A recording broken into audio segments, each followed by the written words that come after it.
नमस्कार दोस्तों। तुर्की ने दोबारा नॉर्थ सीरिया के ऊपर एक मिलिट्री ऑपरेशन लॉन्च कर दिया है और तुर्की ने कहा हम तो नॉर्थ सीरिया के 30 किलोमीटर तक जाके अपना एक सिक्योरिटी जोन खड़ा करना चाहते हैं। और जिसके बाद देखा जाए तो यूएस का जो स्पोक्स पर्सन है उन्होंने तुर्की की कड़ी शब्दों में निंदा की। उन्होंने कहा कि तुर्की ने ऐसा बिल्कुल नहीं करना चाहिए और तुर्की ने दोबारा एक नई सीरिया नॉर्थ सीरिया के ऊपर दोबारा एक नया मिलिट्री ऑपरेशन लॉन्च नहीं करना चाहिए, जिससे दोनों देशों के जो मासूम लोग हैं, आम लोग हैं, वो मारे जाएंगे। ये तो हुई आपस में बात, हम अपनी बात करते हैं। हालांकि ये बात नहीं है कि जो तुर्की ने नॉर्थ सीरिया के ऊपर पहली बार हमला किया।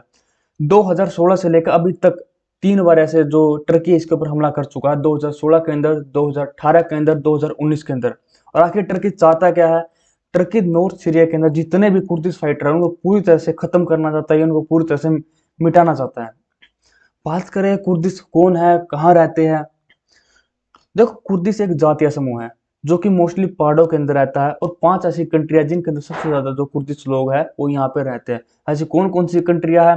तुर्की, फिर सीरिया, इराक, ईरान और आर्मेनिया, ऐसी 5 कंट्रियां। और ये अपनी आजादी के लिए मांग कर रहे हैं, क्योंकि जिस कंट्री के अंदर ये रहते हैं उनको उसी कंट्री का जो मेंबर है, उसी कंट्री का जो नागरिक है वो नहीं समझा जाता। और तुर्की के अंदर टोटल पॉपुलेशन का जो 20% जो कुर्दिश लोग हैं जो यहाँ पे रहते हैं। और उसके बाद सीरिया के अंदर टोटल पॉपुलेशन का जो 10% जो कुर्दिश लोग हैं यहाँ पे रहते हैं। बात कर लेते हैं तुर्की के अंदर। जो तुर्की के अंदर टोटल पॉपुलेशन का जो 20% जो सॉरी, तो यहाँ पे जो कुर्दिश जो लोग यहाँ पे रहते हैं और इनको इनकी देश का जो नागरिक नहीं समझा जाता। और ऊपर से इनकी जो भाषा है, जो इनका ड्रेसिंग सेंस है, जो इनका ड्रेस, जो इनका कल्चर है, उनको फॉलो करने नहीं दिया जाता। और इसी को देखते हुए मतलब यहाँ दो ऐसे ग्रुप खड़े हुए, Kurdish people defence unit YPG के नाम से, जिसको सीरिया के द्वारा लीड होता है। ये ग्रुप सीरिया के अंदर ऐसे खड़ा हुआ। और दूसरा कुर्दिश वर्कर पार्टी पीके के नाम से, जो तुर्की के अंदर है, ये ग्रुप खड़ा हुआ।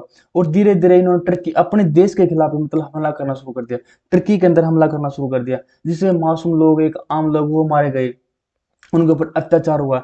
और इसी को देखते हुए नाटो ने इस ग्रुप को, जो पीके ग्रुप है, इसको एक आतंकवादी संगठन, एक आतंकवादी ग्रुप के नाम से घोषित कर दिया। हालांकि इस ग्रुप को ऐसा नहीं किया और धीरे धीरे तुर्की ने इन दोनों ग्रुपों को, पीके और वाईपीजी, दोनों ग्रुप को एक आतंकवादी संगठन के नाम से घोषित कर दिया। अब बात करें आखिर तुर्की नॉर्थ सीरिया के ऊपर हमला करना क्यों चाहता है, ऐसे कौन से तथ्य है। देखो, ऐसे कुछ पहलू जिनको हम डिस्कस करेंगे। देख, नॉर्थ सीरिया के अंदर जिस हिसाब से जो कुर्दिश फाइटर आगे बढ़ रहे हैं, अब तुर्की को ये डर है अगर ये ऐसे ही बढ़ता रहे, कभी ये तुर्की के कुछ एरिया के ऊपर कब्जा ना कर ले। और दूसरी बात, अब तुर्की को ये भी डर है जिस हिसाब से आगे बढ़ रहे हैं, अगर इन्होंने तुर्की के अंदर जो कुर्दिश जो लोग यहाँ पर रहते हैं उनको उकसाना, उनको भड़काना शुरू कर दिया, तो अपनी आजादी के लिए मांग करेंगे, यहाँ पे हमले, दंगे फसाद होंगे। अगर बाई चांस तुर्की ने इनको आजाद करना पड़ा तो 1/3 हिस्सा तुर्की के से चला जाएगा और तुर्की ये बिल्कुल भी नहीं चाहता। और दूसरा बात ये है, जो तुर्की नॉर्थ सीरिया के ऊपर दोबारा हमले करने का जो इन्होंने प्लान बनाया है, इसका ये कारण भी हो सकता है 2023 के अंदर एक इलेक्शन होने वाले हैं। क्योंकि जो तुर्की के अभी जो प्रेसिडेंट बने हुए हैं, लगातार 2 बार जो प्रेसिडेंट यहाँ के बन चुके हैं, तीसरी बार का उनको सपना है कि तीसरी बार हम दोबारा तुर्की का जो प्रेसिडेंट बने। और अच्छी खासी अभी तक उनकी रेटिंग भी है और अपनी रेटिंग को बरकरार रखना चाहते हैं और अच्छी खासी रेटिंग को वो रखना चाहते हैं। ऐसे ये भी कुछ कारण है। अब इसी दोनों ग्रुप के ऊपर थोड़ी और बात कर लेते हैं। जो वाईपीजी और पीके ग्रुप, जब इन्होंने अपने देश के खिलाफ, यहाँ पे तुर्की के खिलाफ जहाँ हमला करना शुरू किया, आम लोग मारे गए, उसके बाद तुर्की ने क्या किया, तुर्की की सरकार ने यहाँ के इन जो गुंडे बदमाश जो आतंकवादी लोगों को, इनको मारना शुरू कर दिया, इनको जेलों के अंदर भरना शुरू कर दिया। तो उसके बाद ये बचने के लिए भागे कहाँ पे? फिनलैंड और स्वीडन की तरफ। इन्होंने फिनलैंड और स्वीडन की तरफ भागे, वहां पे रहने लगे। तो उसके बाद तुर्की ने कहा दोनों कंट्रियों को, आपकी कंट्री जो आप अपने दो यहाँ आतंकवादी लोगों को सपोर्ट करते हो, आपके अंदर ये जो देश के अंदर यहाँ आतंकवादी जो लोग रहते हैं उनको आप शरण ना दे, उनको यहाँ से बाहर निकाले। हालांकि दोनों कंट्रियों ने ऐसा कुछ नहीं कहा, उन्होंने कहा हम ऐसा कुछ नहीं कर सकते। फिर उसके बाद तुर्की ने कहा कोई बात नहीं, आज तुम्हारे दिन है, कल हमारे दिन भी आएंगे, क्योंकि एक दिन तो ऊँटने पहाड़ के नीचे आना है। तो आखिर वो दिन आया जब रसिया ने यूक्रेन के ऊपर हमला किया। आज यूक्रेन की हालत तो सबको पता है कैसे हो रखी है। तो जो बाकी पड़ोसी कंट्रियां हैं, तो उनकी टांगे कांपने लगी और वो भागे नाटो की तरफ। हालांकि दोनों तरफ कंट्री जो फिनलैंड और स्वीडन है, दोनों यूरोपियन यूनियन के जो मेंबर हैं, और ये भागे नाटो की तरफ, हमें नाटो के अंदर ज्वाइन होना है। और नाटो की full form North Atlantic Treaty Organization, जो कि हाल ही के अंदर 30 कंट्रीज की मेंबर है।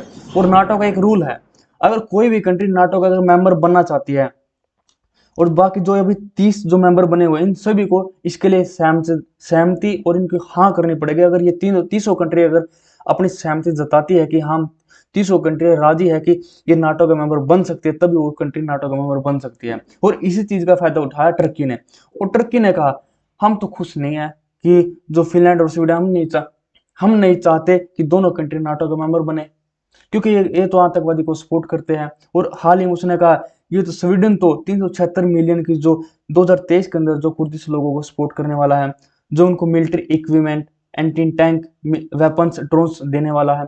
और हालांकि स्वीडन ने इस चीज के लिए मना कर दिया कि हम ऐसा बिल्कुल नहीं कर रहे। और उसके बाद जो दोनों कंट्रियों ने कहा कि हम आगे ऐसा कुछ नहीं करेंगे, तो हमें नाटो के अंदर शामिल होना है। तो उसके बाद जो टर्की ने कहा हम इसके ऊपर विचार करते हैं, और उन्होंने कहा कि हमें एक ऐसा स्ट्रॉन्ग एग्रीमेंट चाहिए। वो किस टाइम, जब जो कि नाटो के जो जनरल सेक्रेटरी और या जो टर्की के जो बड़े लीडर है वो बैठेंगे, उस टाइम दोनों कंट्रियों ने अपना एक रिटन एग्रीमेंट लिख के देना पड़ेगा। उसके बाद तब जाके हम ये डिसाइड कर सकते हैं कि आपको नाटो का मेंबर बनने दिया जाना चाहिए या नहीं। फिर उसके बाद हम निर्णय करेंगे।